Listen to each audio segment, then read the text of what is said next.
আমি একজন যুবক পরিপূর্ণ ইসলাম মেনে চলতে চাই, শুরু করব কিভাবে? এক নাম্বার কাজ হচ্ছে নামাজ পড়বেন জামাতে এবং প্রথম কাতারে। এটা আপনাকে সকল খারাপ কাজ থেকে দূরে রাখবে। প্রথম কাতারে জামাতে নামাজ আদায় করবেন ইনশাআল্লাহ, এটা এক নম্বর কাজ।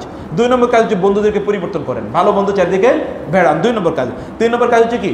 দিনী জ্ঞান অর্জন করুন। দিনী জ্ঞান অর্জন করার জন্য আপনার সিলেবাসটা হবে প্রথমত হচ্ছে কোরআন শুদ্ধ করে পড়া এবং কোরআন অর্থ পড়া। আল্লাহ তাআলা রাসূল ইসলাম জাহিলিয়াতের অন্ধকার দূর করছেন কি দিয়ে বলেন তো? একমাত্র কোরআন দিয়ে জাহিলিয়াতের অন্ধকার দূর করছে। এখনকার জাহিলিয়াতের অন্ধকার দূর করতে হলো কি লাগবে? কোরআন লাগবে, তাই না?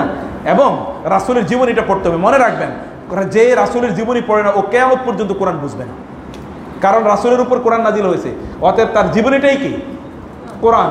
কোরআনের মধ্যে তার জীবনী আছে। সেই জন্য কোরআন বুঝতে হলে রাসূলের জীবনীটা পড়তে হবে। একই দিনে